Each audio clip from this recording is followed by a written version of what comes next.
안녕하세요. 봉화산 회계사입니다. 오늘은 제가 실무에서 직접 했던 양도세 절세 방법 5가지 간단 사례에 대해서 언급을 드리겠습니다. 이 양도 차익과 양도 차손의 통산인데요. 그룹별로 동일 연도, 만약 2022년이면 2022년에 양도 차익과 양도 차손이 생기면 이거는 그룹별로 통산이 됩니다. 1그룹은 토지, 건물, 부동산 권리, 이거는 지상권이나 입주권, 그 다음에 분양권, 기타 자산은 주식형 부동산 법인 같은 거. 그리고 2그룹은 주식 등의 양도소득이고요. 3그룹은 파생상품 양도소득입니다. 이걸로 그룹별로 양도차익과 양도차손이 통산되는데, 만약에 건물을 팔았는데 1억이 손실이 났어요. 그러면 다른 건물을 팔았을 때 1억 이익이 나면 그때는 양도 차손과 양도 차익이 통산이 되기 때문에 세금을 부담하지 않습니다. 그러나 1세대 1주택은 비과세이기 때문에 해당이 없고요. 그 다음에 8년 작용농지 분할로 절세인데요. 이거는 상당히 좋은 절세 방법인 것 같아요. 8년 작용농지에 해당하는 경우에 가세기간별로 1억, 5개, 5년 가세기간 합계액으로 2억을 한도로 감면되는데요. 작용농지는 농특세가 비과세 되기 때문에 상당히 큰 혜택입니다.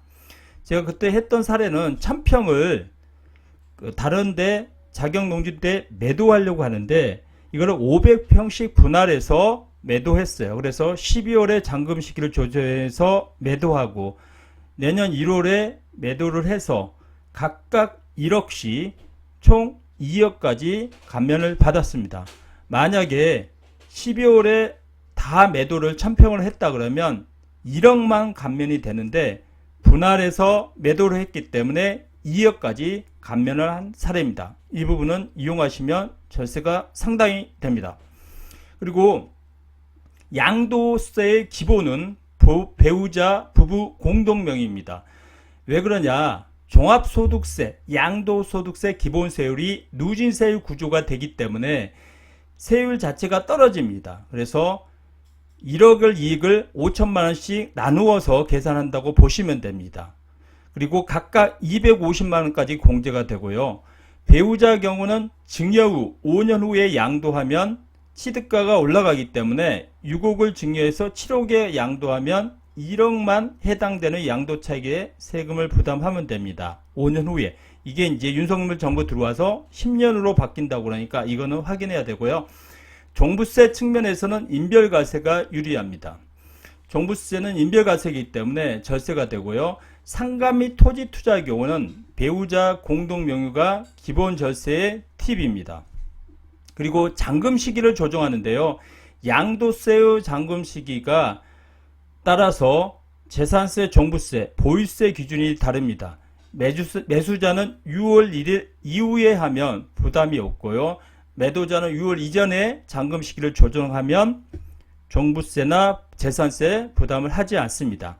일시적 2주택의 경우에 1년, 2년, 3년 9주택을 취득하고 신주택 1년, 그 다음에 9주택을 2년 이상 보유해야 되고 그 다음에 3년 이내에 조정 대상 경우 2년 이내에 양도를 해야 되기 때문에 잔금 시기를 조정해야 됩니다.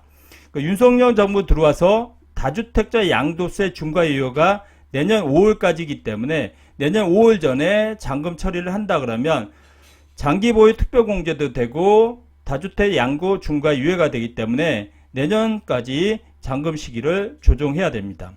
내년 이후에 또 어떻게 될지는 추가로 확인을 해야 됩니다. 5번째, 기타 절세인데요. 동일 연도에 매도한 것은 합산이 되므로 만약에 A 부동산, B 부동산, 토지를 매도할 때 A는 올해 하고 B는 내년에 하는 게 유리합니다. 각각 누진세 구조에서는 하나하나씩 따로 연도 베이스로 세금을 부과하기 때문에 합산되는 것을 피해야 됩니다.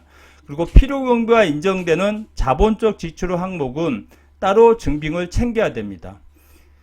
그런 경우에 비용으로 인정을 받을 수 있기 때문입니다. 재개발, 재건축 경우는 대체주택 투자를 이용하여 절세를 할 수 있고요. 그리고 고가주택 매도할 때 시골주택이냐 농어촌 주택이냐 그 다음에 주거용 오피스텔이 있는지 꼭 확인하시기 바랍니다. 고가주택은 매도 후에 나중에 저희한테 찾아와서 이게 세금이 많이 나왔습니다. 1세대 1주택 비과세로 보고했는데 아닙니다. 이렇게 하는데 미리 이것을 체크하시고 양도를 하시기 바랍니다. 그리고 조정주역 기준시가 1억 이하 주택 투자로 양도세 절세를 할 수 있는 것은 제가 유튜브에 올렸으니까 참고하시고요. 2주택자의 경우는 상속 자산은 5년, 혼인은 5년, 그 다음에 부모 동거 부양은 10년까지 중과를 하지 않고 일반 세율을 적용받습니다. 이 부분은 잔금 시기를 이 기간을 꼭 확인하시기 바랍니다. 그래서 오늘은 실제 제가 했던 5살의 사례 양도세를 절세하는 부분에 대해서 전체적으로 정리를 하였습니다. 궁금한 점이 있으면 댓글 부탁드립니다. 감사합니다. 구독 부탁드립니다.